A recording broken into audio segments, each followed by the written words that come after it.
Let's try that again.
Wow, that timed out perfectly. I made a playlist and it ended right at 8. If you're listening to that, that was me and my good friend Dougal Dawson. That was a jam from last week with Dougal on drums, me playing the keyboard. And yeah, we're working on some music that we're going to be taken to the stage later this year. So looking forward to that. So this morning's stream is going to be a bit shorter. I got another thing I got to be at around 9. So there won't be a draw pile today, but I will still do a little presentazione. So let's see. Let me bring it up on my end and we'll get started. Because what I learned last week is if I think it'll take me half an hour, it's actually going to take me about an hour. So I will get started now. Morning, Aaron, aka Art Frog. Didn't mean to dox you there. I don't know if you're. Let's just forget I said Aaron. Just say Art Frog.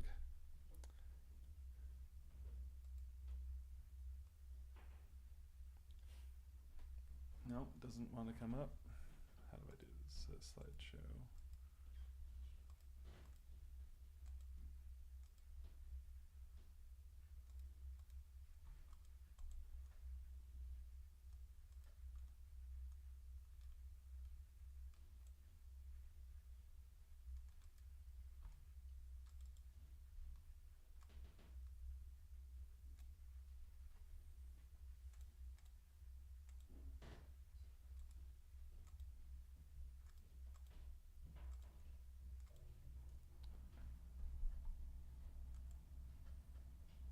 For some reason it's not coming up.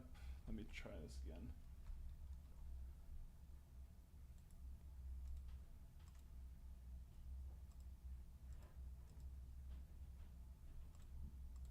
There we go. I don't know why I have to change the properties anew every time I want to do this, but another mystery of OBS that I will uncover as I go. All right, yeah. Welcome to the first thing in the morning live stream. This is the second one. So thank you for everyone who came to the first one, who's back for the second. I think now that we've done 2, this is officially a thing now. It's funny. The first time I did, I was really like nervous the day before, but I think it went really well, and it was really fun, and got some nice feedback from people. And yeah, this morning I already have the confidence of a veteran live streamer. So this is going to be a thing going forward. And here we go. Here's the schedule for the next 5 weeks. I'll probably continue to do this going forward, is kind of always have the schedule looking forward over the next 5 weeks. Because it's, as I've discovered, Monday is often a day I can't stream. So I do like the Monday morning kickoff feeling. So I'm going to stick with Monday mornings. I'm not going to switch it. Unless my schedule might change in the new year. So things might shift around. But I'm hoping I can keep doing Monday mornings. And if I can't do Monday mornings, I maybe just won't stream. The reason I won't be streaming is usually because I'm just not at my computer where I have everything set up. The question mark is because, who knows, I might do something. I might, just set up my phone and talk and draw. I don't know if that'll be as interesting to me or anyone else. But we'll see. I'm still experimenting. But yeah, next week will be the standard stream. After that, I will be away.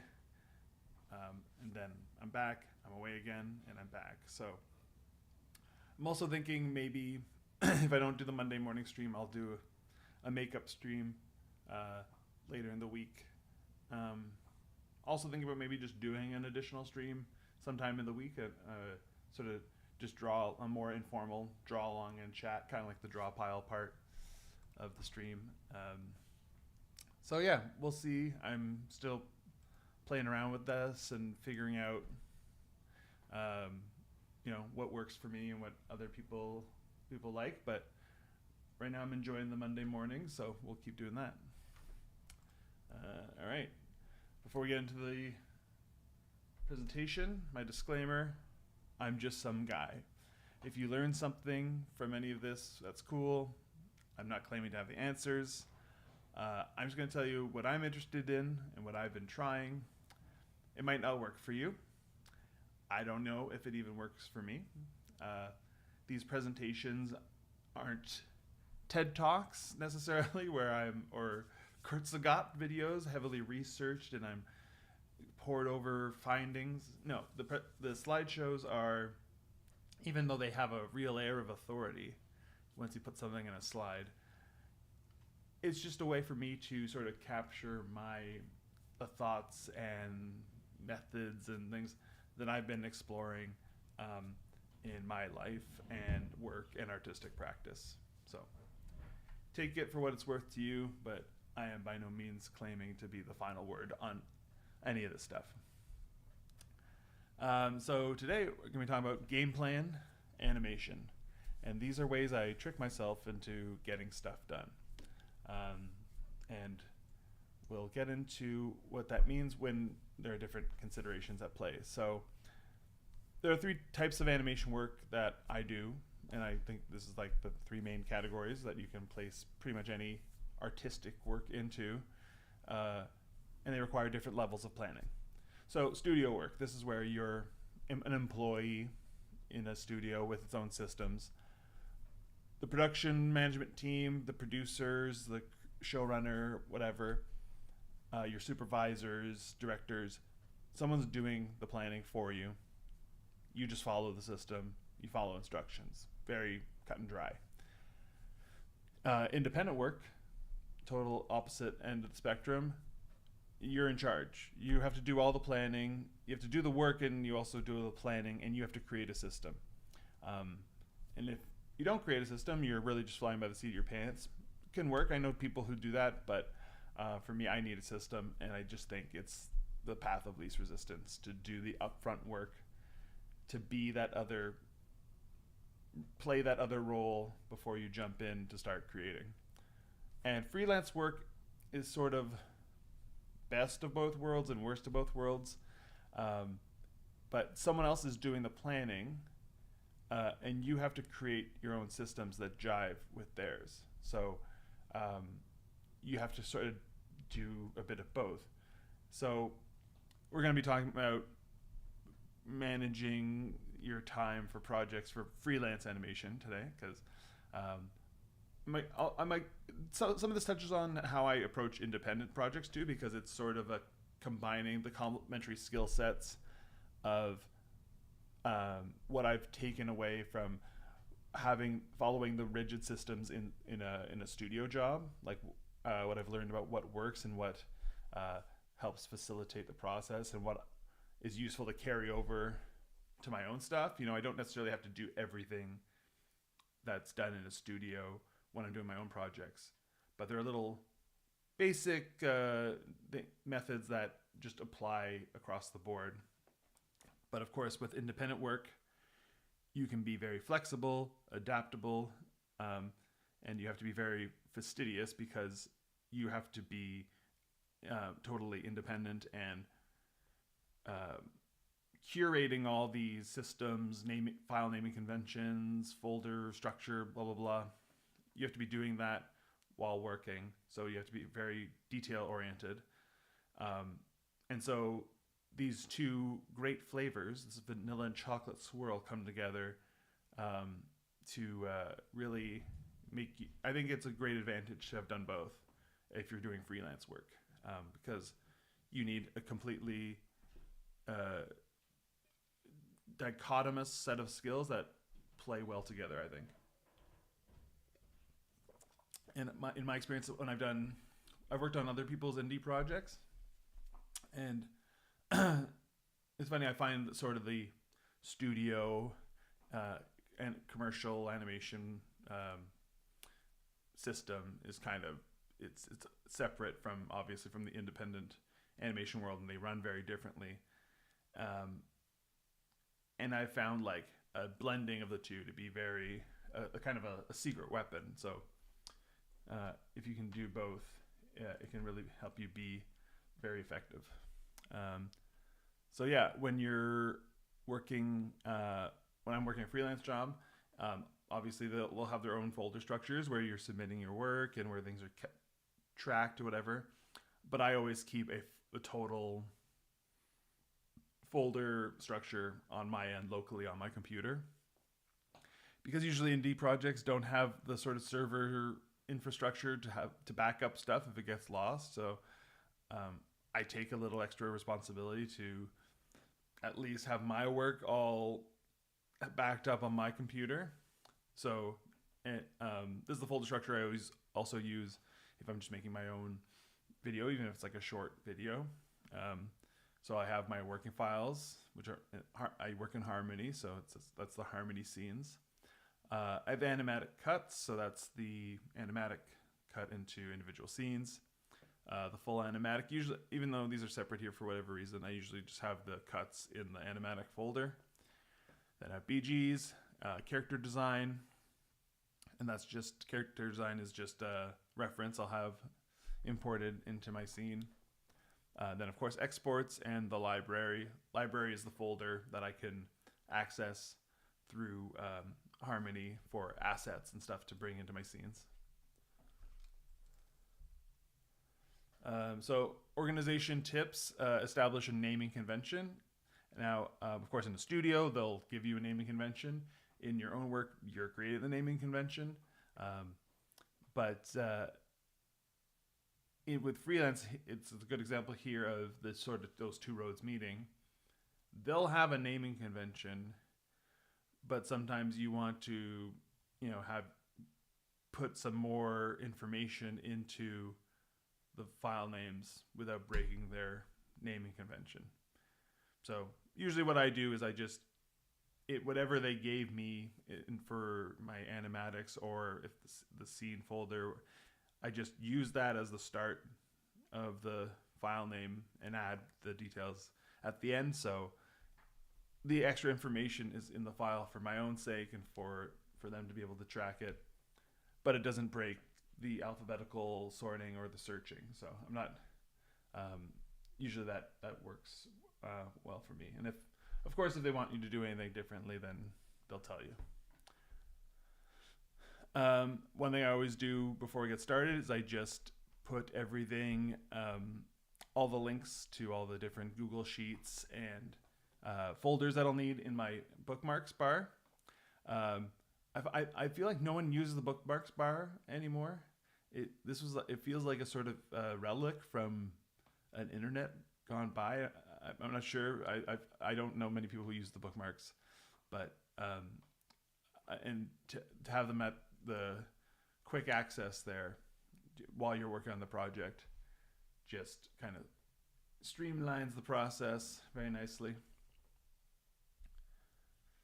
And spreadsheets. So I make spreadsheets for everything. It's just like slideshows is just a good way to have visual layout and force you to kind of expel all the information. I find it's even just for thinking through things, I'll get to that later. It's like a spreadsheet isn't necessarily like a document where it's once you put the information in, it's like a historical document. You need to bake it in. I also use them just to sort of play around with information, because it's a good way of just sorting your thoughts into columns and rows. And of course, if you want to be playing with numbers while you're doing this, you can it's like an easy way to do the math, because you can set up a table formula and then just move the numbers around and get sort of live feedback to, if you're trying to sculpt the plan, you can be well, if I move these scenes here, what is my frames per week, so I make the spreadsheets and stuff even just for my own independent projects, even if they're sort of run and gun. Even if obviously for a longer project, you definitely need a spreadsheet. And this one that I screen capped here is for my first short mountain move, which I made over the course of 3.5-4 months. So obviously for that one, for something that long, you need a spreadsheet just to kind of keep you on track through the whole thing. But I find them a useful tool for all sorts projects of all sorts of lengths. So, of course, on a freelance someone else's project, they might provide you with something to track your progress, their own spreadsheet. In which case, use that. But I often, similar to having your own backups for the files, I often just have my own spreadsheet to if I want to track things a certain way, because find the spreadsheet they give you often is just like it's in progress or it's complete, and it might not. You might want to track more details than that without, infiltrating their spreadsheet and changing everything. You just kind of have your own to track that information. Also, a good note for freelance work is to be tracking your start dates and your end dates in a separate financial tracking. So the document you use to track the money you're making from freelance work, put the start and end dates for those projects. It's good information to have to know how long you worked on something. Obviously, along with when you invoiced and when you paid for it, like those dates are good to track. But I recently discovered that like having the very specific start and end dates written down somewhere, it actually like comes in handy later on. There are things you might be applying for that ask about your work history and they want to know start and end dates and stuff.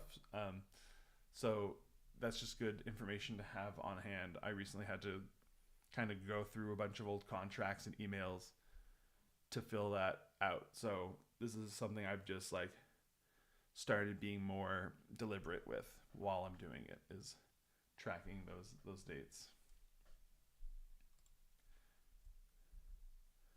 Okay, so once you've gotten sort of set up, and I think these things can kind of come in separate order or sort of overlap or weave together, depends on what the project is and how you work. But I like to get everything sort of ready before I jump into things too much, because first of all, I just like to having the place to put things, but I find doing all that work is like a free way of building momentum. It gets me like ready to work, because I find like the hardest thing is getting started.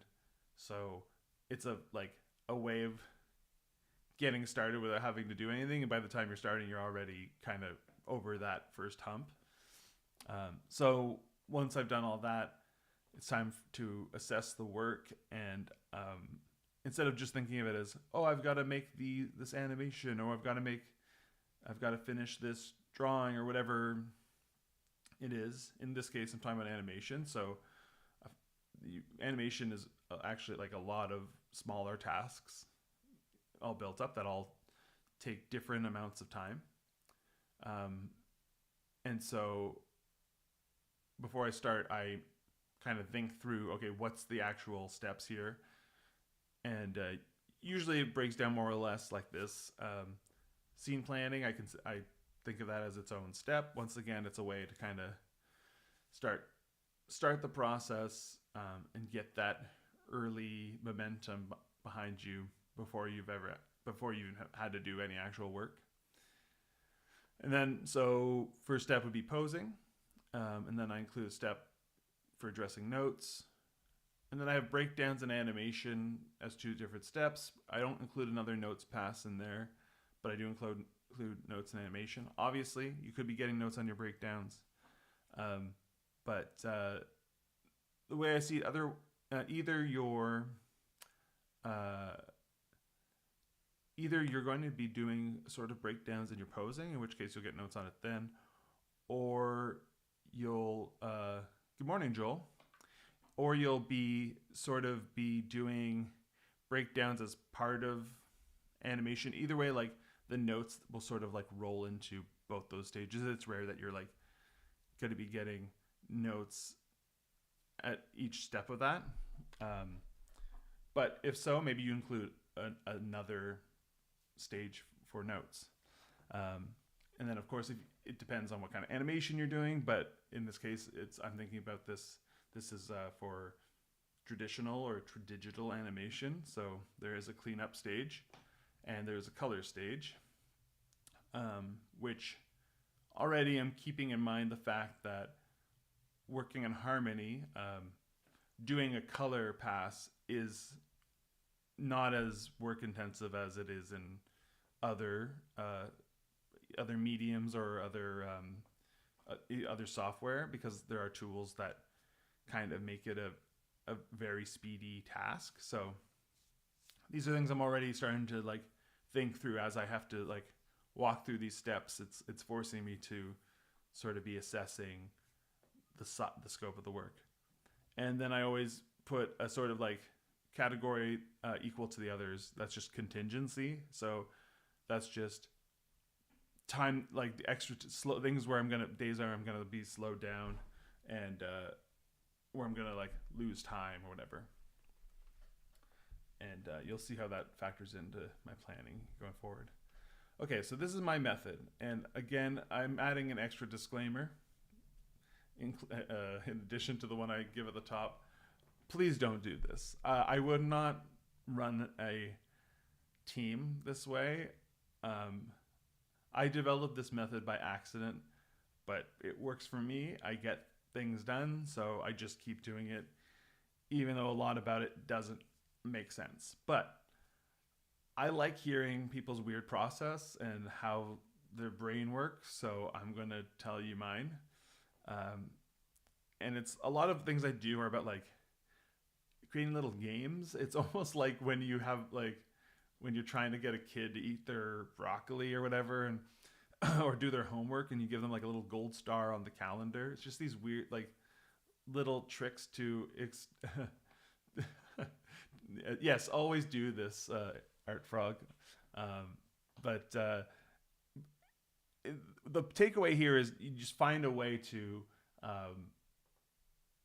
externalize some sort of progress analysis or reward structure, whatever works to get your your motivation up throughout the project.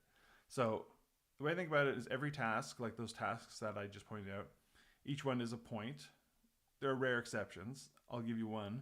There's a scene that I'm going to be working on the current project I'm on, which I'll talk more about at the end, so stick around. But I want to put a little more love into the scene. I want to spend more time on each part of it. So I still count everything as one point, but instead of counting the scene as extra points, I break it down by like characters. So I'm like, okay, animating this, there's 2 characters in the scene. Animating one character is 1 point. Animating the other character is another point. So I just break it down more instead of making it count for more points. I know it's kind of the same thing on either end, but this is how my brain works. So the tasks divided by the amount of days is the points per day, basically the amount that I need to be scoring to be staying on task. I don't differentiate between harder and easier tasks. I'll explain that now. So I've worked on shows, like a very early show I worked on. They would have different scenes marked with different levels of difficulty, and they actually paid out differently at different frame rates. But I found that it often just wasn't right.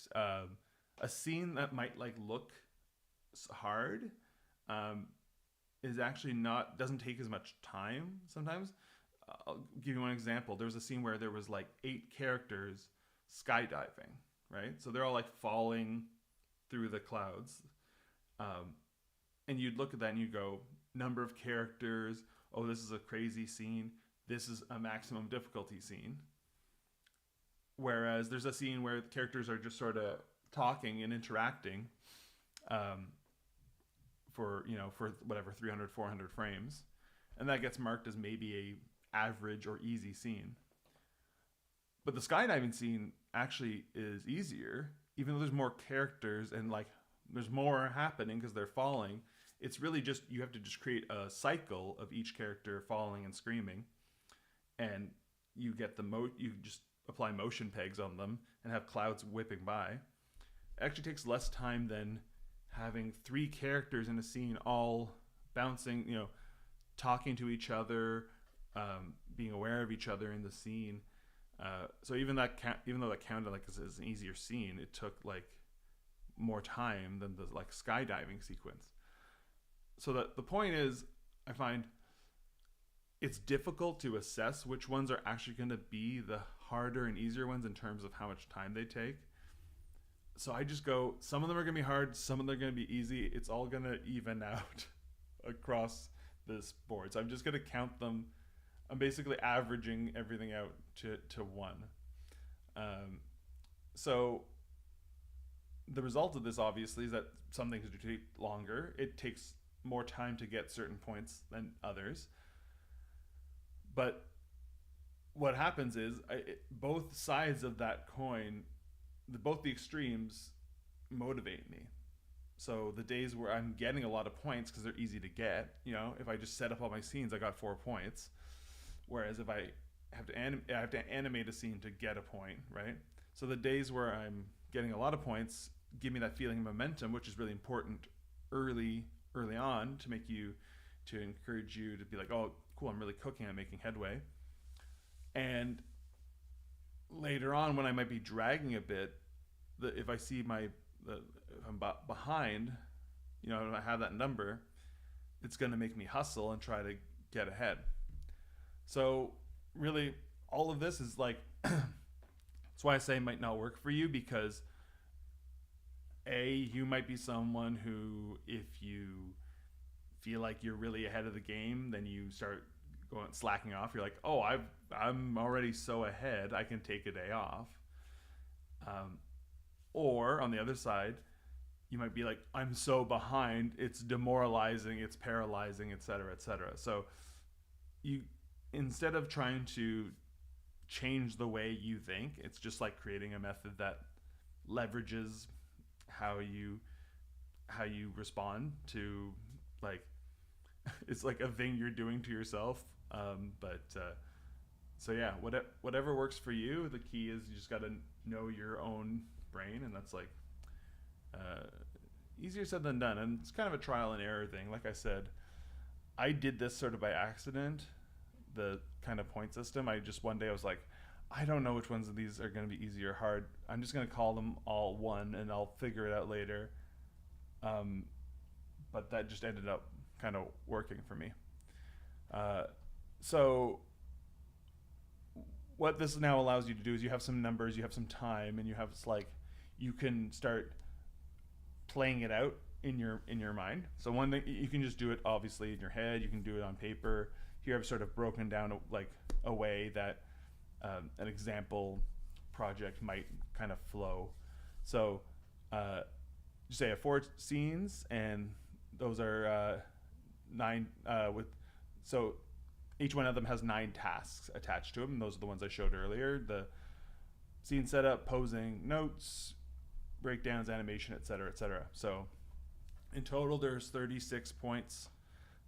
And I'm just making sure to clarify here, it's 32 actual tasks with another 4 points of contingency. So over 12 days, I have to be doing 3 tasks a day. So you'll see early on, day 1, day 2, day 3, day 4, I'm getting ahead because I'm scoring easier points, right? See, I'll do on the first day, I can get up to 5, maybe even 6, because I'm doing all my scene planning, or starting the day that way. I'll just plan them all out, get them all ready to start working on, and I'll start posing one, maybe even get finished posing one. And the next day, I'll finish posing on the other scenes. I'll get some feedback. The next day is just about addressing the notes, and those all addressing notes counts for points. So I get 4 points if I address the notes for 4 scenes. and then I can start thinking about my breakdowns. Spend the next day doing breakdowns, and I've compartmentalized this a bit. How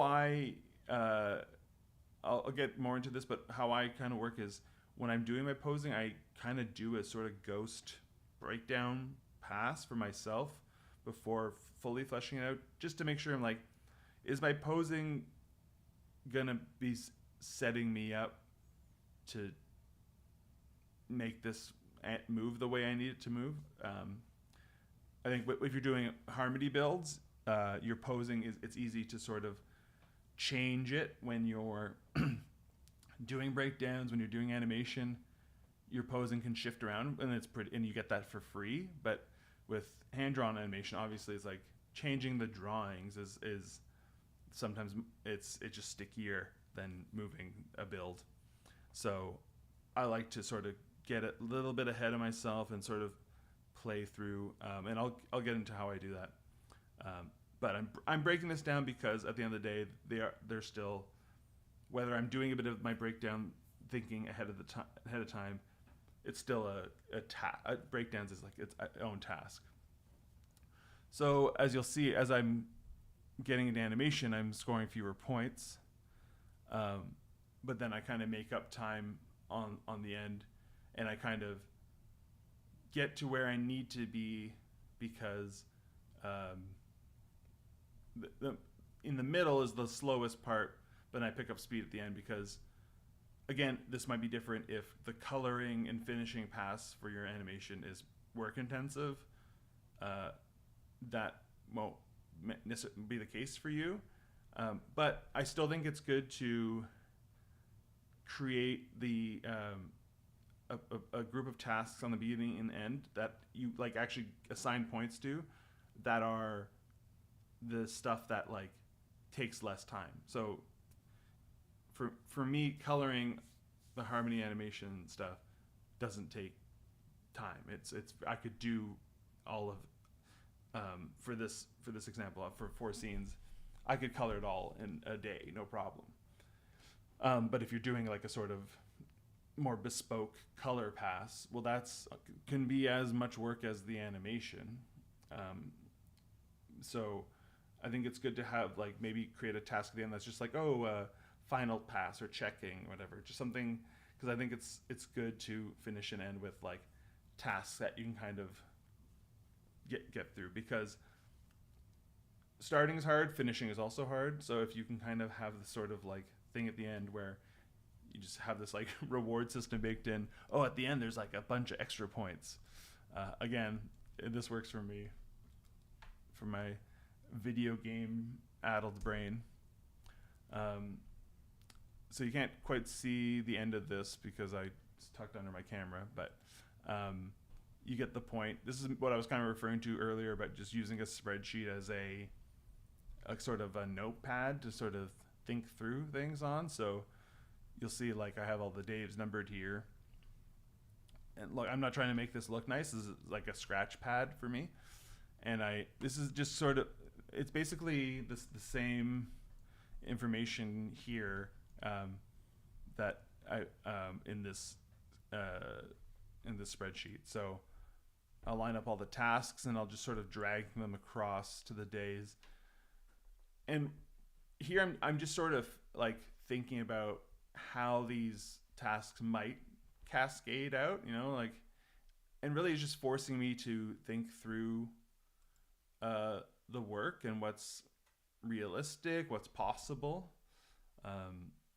and it might make me kind of reconsider things about the scope or the speed I have to work at, or how long things should be taking me, because it's good to, obviously you need that global view about when things are going to be done, but to reach those points you have to have these sort of checkpoints along the way. So because once you're in the process, you can be kind of like working on one scene for multiple days and forget that that's eating into the time at the back end. So this is just a good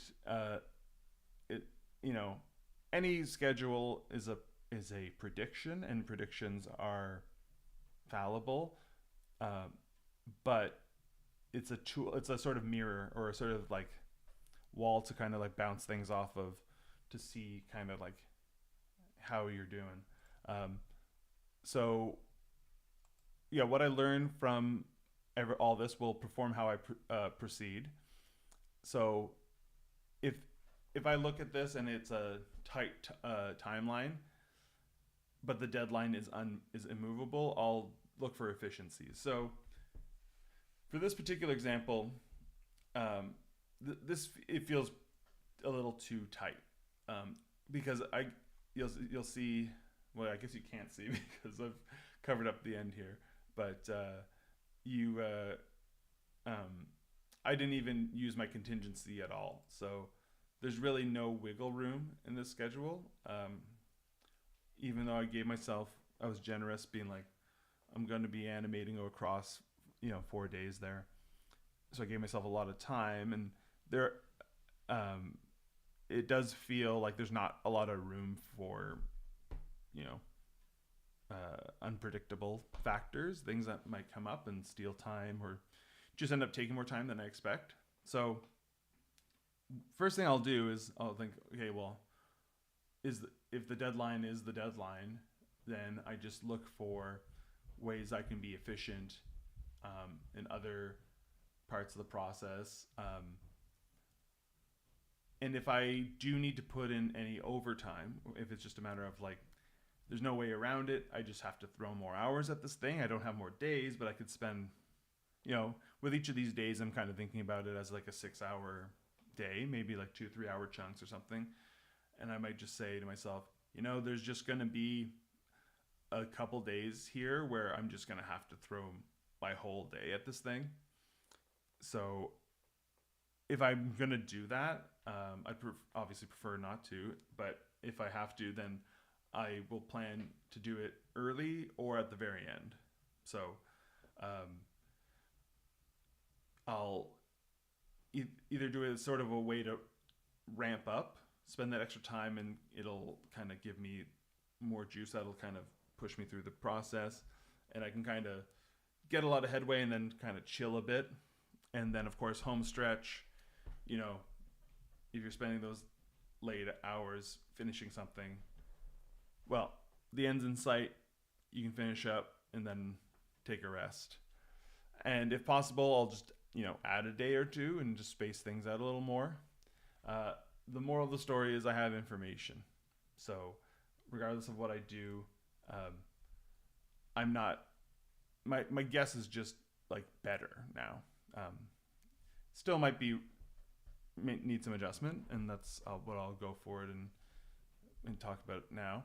So I learned to do this in school, where I would do, when I got an assignment, I would sit down like immediately after I got the assignment. I would, I clicked something I shouldn't have. So when I would get the assignment, or in this case after I finished scene setup, I would look over the requirements of the assignment in school, and I would see, I need to do, 4 poses with this character, 4 poses with that character, 2 different costumes, etc., etc. And I would just get out pieces of paper, and I would basically like speed run the whole assignment. I would just do it all, like I would ghost through it, to almost get a feeling of like how much of work this actually feels like.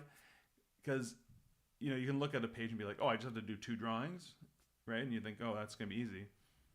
But if you sit down and start drawing it, you're like, I have to draw, the 2 drawings have to be in different costumes. So I have to design these different costumes. Okay, I'm gonna have to do research, and I'm gonna have to figure things out, and okay, so that you're starting to think about that output, those 2 drawings actually is hiding a lot extra work behind it.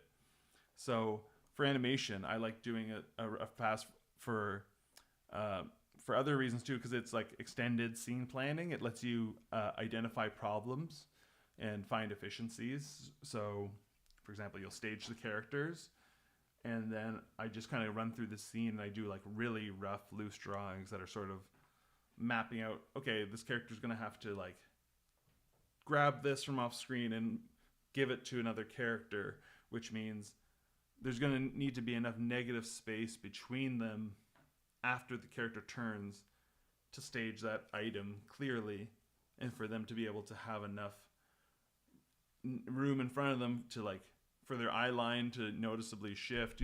Just think about these things where not nailing things down too much at the start, so that you can kind of like do the whole thing and then go through making more global considerations. It's another way of basically doing the stuff you're doing for the whole project, just on a scene by scene basis, I guess. So you'll also find like efficiencies where you're like, oh, if I draw this here, I can just use this pose later on. So I would definitely do this in the studio as well when I would get a batch of scenes. Usually the scenes you're getting are all in a sequence. And sometimes the characters are sort of returning to similar poses throughout the scene, or even throughout the sequence. So I would go through my sequence sort of how I would go through individual scenes and kind of look at, okay, if I do this pose of the character lying down, I've started on my posing for this other scene because they start the scene still lying down. So it lets you plan ahead, and you go, well, I'll do this stuff first so that I have this stuff to use in my other scene. Instead of, getting to that point, you're like, oh, I could have you realize too late that you could have just done the work ahead of time. And then doing this too is like extra information that might make you reassess things about your timeline. So you might have thought, oh, the posing isn't going to take that long. But as you go through, you might think, ooh, getting these characters looking appealing and on model is actually going to take some thought and some effort, and some, maybe your notes pass.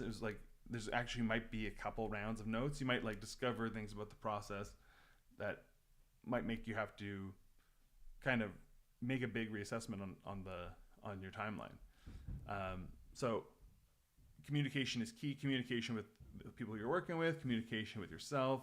This is like having the spreadsheet stuff and having something that you can have the information in front of you, but not feel like it's because I think like with a spreadsheet and a schedule and stuff, you think, I've made the schedule, now I'm beholden to that. And of course, time is non-negotiable. The seconds go by whether you want them or not, but the way you parcel out work, whether you take longer to do it, work harder within the allotted time, all that stuff is negotiable, and what kind of decisions you make are going to be based on a lot of factors. And just having that information available to you and that you can be in conversation with it is just going to make, first of all, it's going to make you a lot less stressed out, because I think a lot of times stress just comes from just this feeling of like, oh, there's so much to do, and I don't think I don't know if I'll be able to get it done on time. That's the fear. If you know you won't get it done on time, well, now you can at least do something about it. You could say, I'm not going to get this done on time. I either need more time, or you need, like, someone's going to need to help me here. So I think as long as you have a plan about what to do, you'll be able to move forward. The worst thing is just being paralyzed by not having the right information to move forward.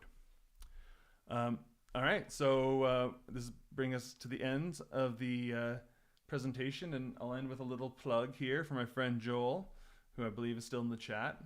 Because currently I'm employing this freelancing method of mine. This is my only my second freelance project this year. I've spent most of the year working in the studio, but now I'm doing some freelance animation for Joel on his upcoming short, Baby Daddy. So that'll be coming soon. Look forward to that. And make sure to follow Joel at JoelTron2000. And he's already posted a few behind the scenes things about developing for the premise, and he did one about stuff about the backgrounds done by Tony Mitchell, which are all really, really beautiful and super appealing. And I think some stuff about the character design, and there'll probably be a little behind the scenes thing about the animation. So you'll be seeing more about it then. So yeah, make sure to keep an eye out for that. And an update for all of you and for Joel, I'm a little bit behind on my work, but you know what? I know I'm behind, so that's half the battle. Knowing is half the battle. And I better, not only do I know I'm behind, I have a plan of how to get back on track, and I'll have some great posing to show to Joel either later today or tomorrow. And yeah, so that's been really fun to work on. It's been really awesome to dive back into hand-drawn animation. When I'm working in the studio, it's pretty much exclusively Harmony animation. It's like builds and stuff, and just to be totally honest, I'm so sick of moving the builds around, and it's just whenever I start actually animating with drawings, I'm just reminded of like, yeah, this is what I really want to be doing. So that's been really fun to dive into. So yeah, that's the stream for today. I have to get going like 15-20 minutes, so there's not really enough time to do a draw pile, but so we'll just start wrapping up. But I'm always curious about how other people get things done, so if you have like a weird system, I'd love to hear about it. So if you got some crazy manifesto about how you trick your brain into doing stuff, please let me know. Maybe I'll be able to pick up a few tips from that. Let's see if I missed anything in the chat.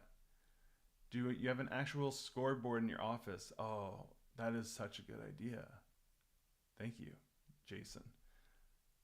Where do you buy scoreboards? I guess, at like gift shops and stuff, they would have that kind of like novelty scoreboards. But it'd be cool to have like, obviously not an arena-sized scoreboard, but like some sort of like legit looking digital scoreboard would be super cool. And that'd be fun to have just on the stream, to be able to like have something to actually point to. I'm actually gonna make a note to myself about that, because that's very fun. And speaking about tricking your brain into doing things, would definitely like the joy of being able to actually add points to it would definitely encourage me to move forward. And also the mockery of the low score would definitely also encourage me. One thing I always love is the like flipping a stat or being able to change a color to complete and see the sort of the color spreading across the document as things fill out. That can really charge me up. So I think having a scoreboard would just be a version of that on steroids. And Tabitha's here. Tabletop hockey board. Tabletop hockey. Yeah, I guess I could get a whole. I mean, I could get a whole what do you call it? Air hockey set up with the scoreboard readout, so that every time I score a point, I could actually go over and score a point on nobody. I mean, that might be fun. Excuse me, Tabitha says, obviously you need an arena-sized scoreboard. It's true, but then I need to move to an arena. I guess that'd be cool to just do your animation at like Scotiabank Place, and then have the giant scoreboard and like the the penalty kill animation play when you're really down to the wire. Art Frog says, usually just the crushing weight of not doing enough during the day. Yeah, force me to get something done at night. I do agree with that. I think that is for me. I think of things as like clean burning fuel, and like dirty fuel, and I like the like putting yourself doing that thing where you procrastinate till the last second, and you're like, oh my god, I'm like you have all this fear and shame flowing through you. Yes, it does motivate you, but it like for me at least, I think what I think this I can safely say this is generally true for people. It drains you. It's like yes, it motivates you, but you're just absolutely wrecked by the end of that experience. And what like another one, oh, and another one I think of is the feeling of staying up late to get something done, of being up like past midnight working on something is also what I consider like a dirty fuel.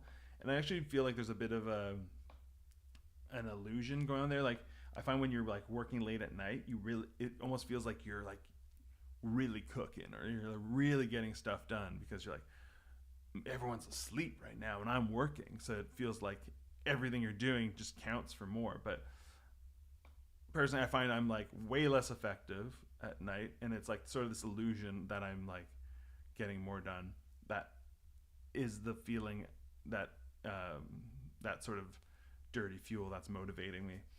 And then of course, on the other side, it's hampering your sort of like long game momentum, because you can't sustain that without really doing damage to yourself. So I have a hard rule for myself about that now, because I do find working late into the night very addictive. But as with many addictive things, it's bad for me, and it's definitely done some damage to me in the past. So I just make it a hard rule that I don't do any work past midnight.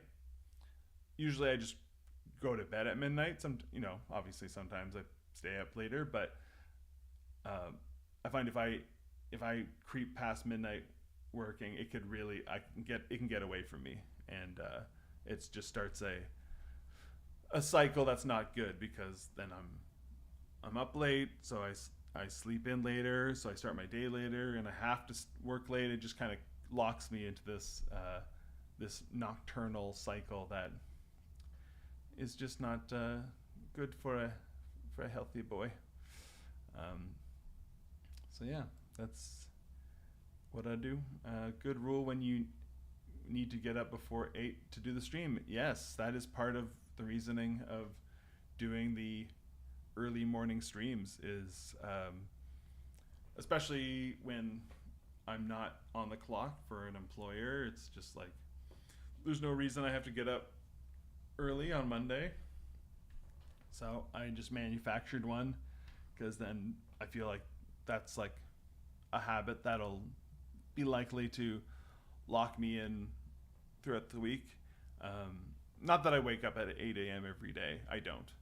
I usually I plan this out so that I can do it before I start my day, which I usually start my work day at around 10. So I figured, I was like, well, if I'm going to do a stream before I start my work day, it's got to be at 8. So I have at least 2 hours, an hour and a half to do the stream, and then a half hour to cool down. Yeah, speaking of cooling down, I'll wrap it up now before getting to my next thing. But yeah, thanks again to everyone who came to the stream and stuck around through the whole thing. Let's see. So next week there will be a stream, and it'll be a full length one. So we'll be doing a draw pile, as well as one of these talk sessions up top. I should find some fun name for it. Slideshow, talk show, something. Anyway, I'll work on that, but not sure what I'm going to talk about next week, but basically I wasn't sure what I was going to talk about this week, but this is sort of related to a talk I'm about to go give. So I was like, oh, I can kind of do part of it here and the other part of it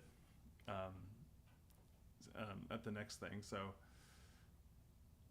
I think something will come up during the week that'll kind of switch on the light bulb, and I'll decide what I want to Slideshow talk show. That's a good name. Okay, cool. I didn't. I was just saying those two words, hoping they would somehow combine. But maybe I just put them end to end, and that's what I call it. So all right, yeah, slideshow talk show. That's the name of it going forward. It happened. It happened here. So yeah, next week I have some ideas for. I jotted down some ideas for things I want to talk about in the future. So maybe I'll just pull from that. One thing I want to do every once in a while is like go over some things that are just like my favorites, or whether it's like my favorite recipes or my favorite. And I want to be more like make them a little more like specific categories. So it's like it's not just like, oh, it's not my favorite songs. It's like my favorite songs to wake up to, for example, or my favorite like recipes when I don't feel like put in that much effort, or my favorite recipes when I'm trying to like do something special with a meal. My favorite songs to play on keyboard or something. So that'll be like, I want to have a couple things that are like recurring kind of categories that I can do. So in addition to things about my things I've been researching or my methodology for working, do some ones that are just sort of more fun. Not that those other ones aren't fun, but a little more just off of the work and art related stuff. It's funny to see in the chat that people get these little crowns with numbers next to them for, I guess, for being the most engaged.